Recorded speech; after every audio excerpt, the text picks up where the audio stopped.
People who ran away from home, and never came back. What is your story?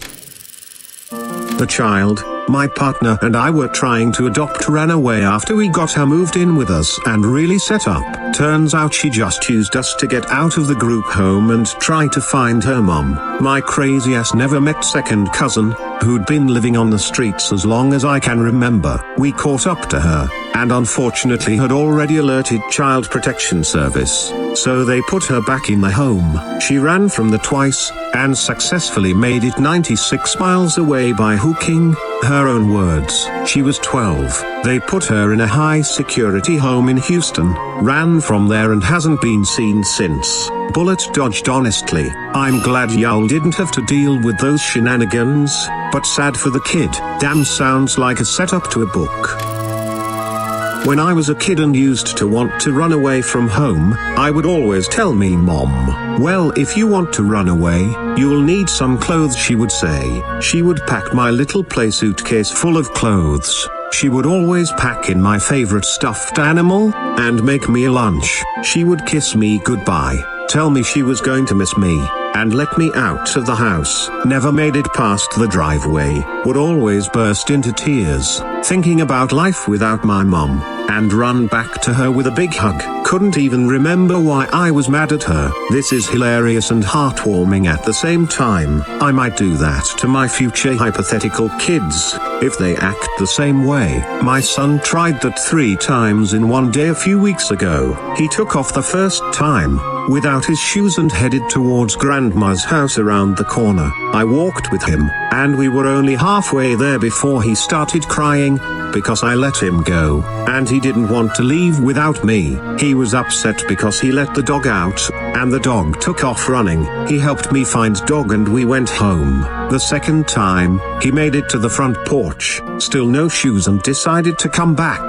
The third time, he didn't even make it out of the kitchen. I told him to remember his shoes this time, and not to let the door hit him on the way out. Then he started talking about how he was going to take the nice shoes that I'd bought for him, which slowly devolved into him deciding to go clean his room instead of running away. He's only 5 and had a rough day due to a frazzled mama, and being told to clean his room. I think the more you just roll with it, the faster they tune into the fact that they don't actually want to leave. My oldest son ran away from school in 7th grade. He and another kid had a friend with some severe learning disabilities. He came to school very upset, and said he wanted to run away from home. They went along with him. They packed a soft pretzel, and hid under a little bridge. The school called me, and the manhunt began. They showed up at the disabled kids' house not long after, as did the county police. It scared the bejesus out of them. To this day, I remember going to pick him up at their house, and he just busted down in tears, and hugged me. I didn't get mad at him, but I did invite one of the county police over to speak with him. Honestly, that's pretty much the worst thing any of my kids has done. My oldest is 20 now, and lives not too far away. Me and the other 2 joke about when their older brother ran away to be a troll under a bridge, thinking he'd survive the winter off of his 1/3 of the pretzel.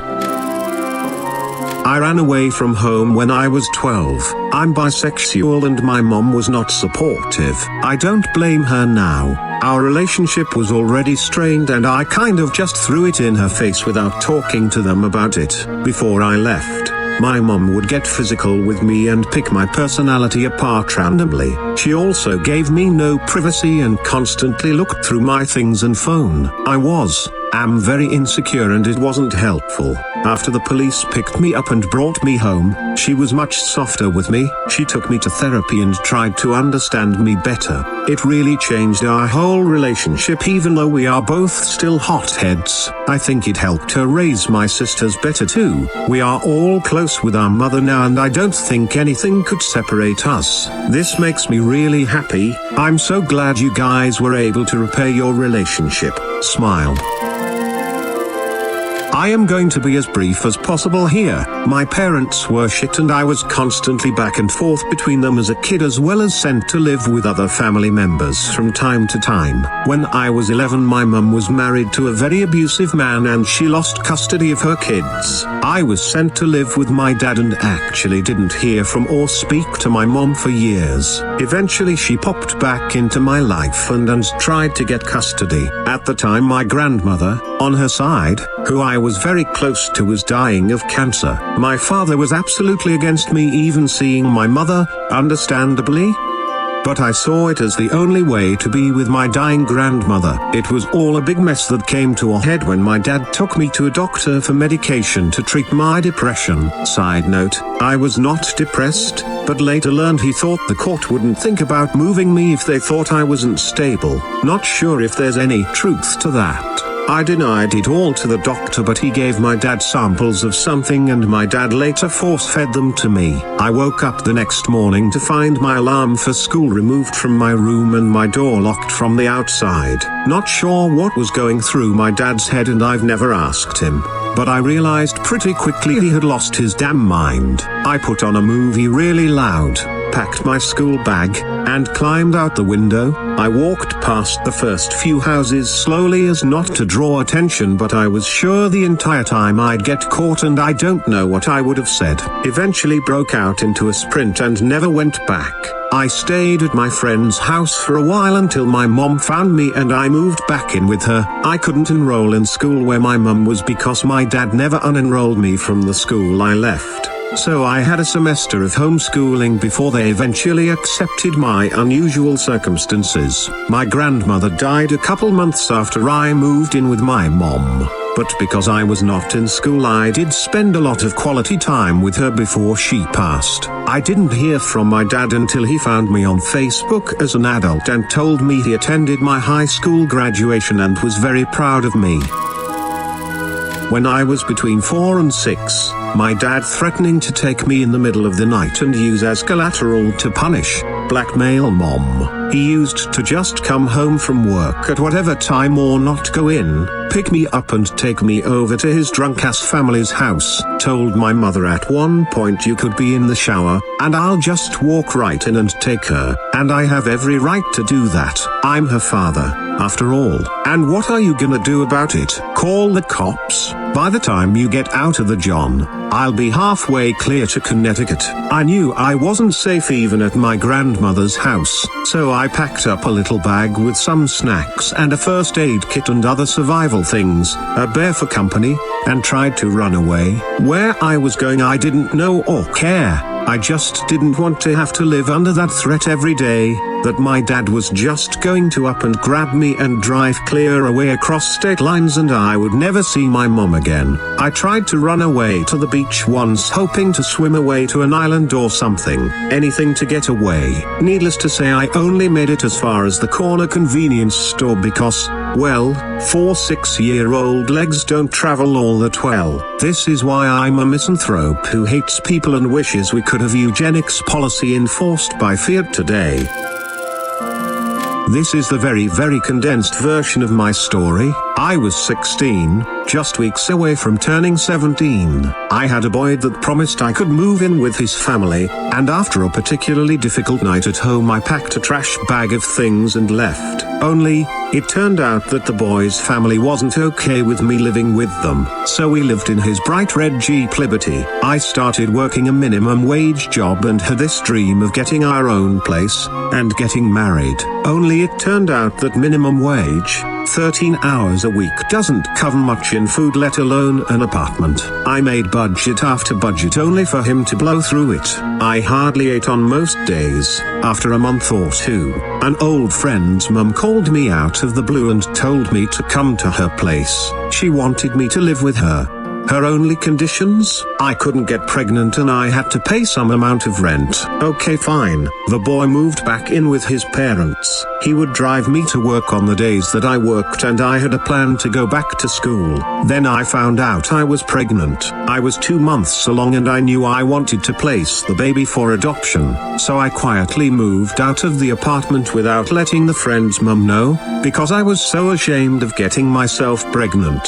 We told our parents the situation and the plan for adoption because I was still on my parents' insurance. The boy's parents let us move in with them until the pregnancy was over. 9 months later I gave birth to a beautiful baby girl, and watched as the fathers we had picked for her held her. A month later I quit my retail job and started selling life insurance. Things were looking up. I could support myself and the boy, who was actually a piece of shit and didn't work the entire time we were together, and we got our own place. I was working crazy hours trying to save up enough to buy my own car and go back to school. Eventually I broke, had a panic attack in a client's house, and when I finally made it home I had realized I needed to break up with the boy. 2 months after that I had moved out of my apartment, quit my well-paying insurance job, and moved in with a new boy, because clearly I am great at making decisions. The new guy was awesome. He was a Marine and worked decent hours and we were happy. We would go out and spend nights with his friends who took me in and loved me. Then one night at a party somebody brought cocaine. He bought some and I tried it. From that point forward I changed. At some point some friends of his offered me a job out in Louisiana and I accepted, believing I'd come home with a car and a couple grand after 2 weeks. When the day came for them to pick me up I was sick as a dog. I had called asleep and when I woke up I was 7 hours away from my house and into Louisiana. We arrived at their place and they made it clear I wasn't leaving. They held me there with no real contact to anybody in my life for a week. At the end of that week, after having guns held to my head and forced to do things I never thought I would do, I convinced them that I was playing along, that maybe I should call my boyfriend and let him know I was okay. When he got on the phone I invited him out to see us. He came and as soon as I got a chance we jumped in his car and drove home. I was terrified and he knew something was wrong but I couldn't tell him. I began cheating on him because I felt trapped and scared and alone. I turned to cocaine and alcohol even more, because at least I knew how it made me feel. Eventually I started working again and making good money. I got close with my dealer because I could finally buy for myself. I still had no car and no real future, but I was convinced I'd get there. That brings us to December of 2016. I had broken up with the Marine and come clean about my behavior. We began to work things out as I was still living with him when one night I decided to end my life. I called my dealer and made a huge order. But when he got to me to drop it off, he asked if I wanted to hang out. So I did.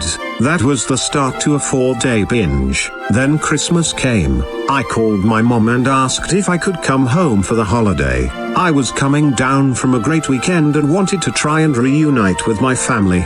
She said no, because my siblings would be uncomfortable. 3 days later, sitting on my dealer's couch, I got a call. My older brother had been hit by a car. He was brain dead. I went to the hospital and saw my whole family for the first time in 3 years. I cried alone, away from my family because I didn't want to take any attention away from my brother. I went to the funeral, and when it was over I realized I was homeless. I called my dealer as we were kind of dating at that point and I moved in with him. Over the next 10 months, he beat me, convinced me to run for him, isolated me from everybody I used to know, and convinced me I was trash. On September 12th last year he stomped on my face because I was trying to leave. I wound up in the ER and refused to press charges. My parents let me stay with them for 5 days. At the end I went back to him. On October 13th, 2017 I went back to my parents and asked them to buy me a plane ticket out of state.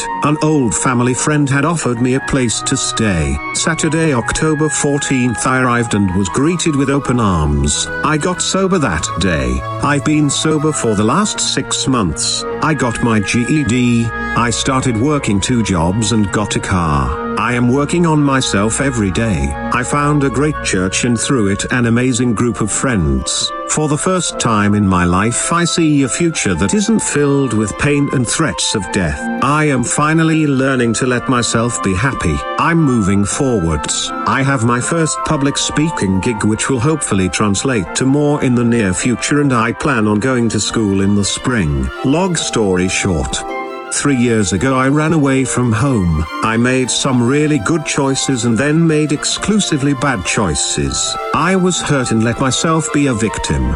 6 months ago I ran away again, only this time into open and loving arms. I'm sober and happy and safe for the first time in a long time. Well, that wasn't condensed at all. All joking aside, you're an extremely strong person to keep on living even after all the shit life threw at you. You're super brave, and even though we make bad choices at times, we're still human too. So good on you and good luck for your future. Hang in there. I am proud of you. Stay strong, sweetie. When I was 15, my life was already in shambles due to our entire family being kicked out by my stepdad a few years before. We went from being an average middle-class family to living in deplorable conditions, house full of kids, in a city ghetto, only one parent working, etc. We moved in with my mum's then boyfriend and brought together an explosive mix of personalities. He and I didn't get along, he didn't work, was a scumbag loser who was always high and gone at times. Constant arguments between he and I were the norm. He was a much bigger guy than I was at the time, about 5'10", 200 pounds of muscle, and I was a 5'4" twiggy teenager trying to make it through high school. Since he didn't work and I was of age, I had to get a job to help feed the family. Never once was I allowed to spend my own hard-earned money. It always went straight to the hands of my mom or her boyfriend. Fast forward to the summer before junior year, I had finally built up the courage to join the HS soccer team after saving what little scraps of money I could, to buy cleats. 2 practices a day, which worked perfect with my work schedule at the time. I go to early in practice, jog to work, jog back to afternoon practice. Every day I would walk home after, with a small smile on my face because I got to enjoy part of my day without worrying about the struggles at home. This went on for a few weeks. I was becoming super confident in my skill. I made some good friends. Things at home, minus the occasional argument, were going okay. I was somewhat happy with the conditions. One day out of the blue I came home from a day of full practices and work and immediately fell asleep on my bed. No more than an hour later my mom's boyfriend comes storming into my room with the pole, yelling at me, prodding me with the pole and calling me a piece of shit. Not knowing what was going on, I get up and start yelling back. He and I got physical before, but nowhere near this level before. I was pushed into a closet, cornered, continually pushed and restrained against my will. It was absolutely frightening. Never have I felt so trapped and helpless than I did in that moment. He became more and more physical, and luckily I found a way through him by pushing him out of the way and over my bed. I ran and ran until I eventually ended up at my friend's house a few miles away. I was obviously distraught and not sure what to do about anything or how to feel about what just happened. His mom tried to calm me down and told me to call home once my mom came back from work. Following her advice, I called home. Even before I can say anything, my mom berates me and tells me that I'm wrong. I'm an idiot. Should have never left. Why did you break this? Etc. etc. I felt so abandoned by the one person who I thought I could trust. I was told that I shouldn't come back home because I'm practically useless. She took up his side with complete disregard to how I felt or what I experienced. I told her on the phone that I don't want to come back. If she is going to choose some loser over her own son. I broke down instantly. I never felt more alone in my life than I did at that moment. My friend's mom, who is an angel, opened up her arms and her home to me. She let me stay there, as long as I kept a job, Didn't have to pay rent though, until my high school career was up. She helped me with college applications, introduced me to amazing people and raised me as if I was her own. I owe a lot of who I am to her, and I am so grateful that she was able to take me in. When I graduated from high school, she was the only one there for me. Even though I went back to my old house and invited my mom to come, I went to college immediately following high school. Did well and transferred to a more prominent institution to finish my degree in network engineering. I had no financial support from anyone, and had to work full-time throughout, but had a ton of moral support from all of my friends. Midway through my college career, my mum reached out, apologizing and attempting to mend what was broken. Although we talk now, things will never be the same. I can never trust her the way I used to when I was a child. Through it all, I came to learn that life can flip on you in an instant. I learned that family isn't limited to bloodlines but to those who care and will always be there for you. I learned that I can achieve whatever I set my mind to, because when all the odds were stacked against me, when some people said I couldn't do it, or amount to anything, I did. And now I am living a comfortable and happy life surrounded by those who appreciate me. Long story short, kicked out at 15, thought it to be the end of the world, but in hindsight, my life turned out for the better.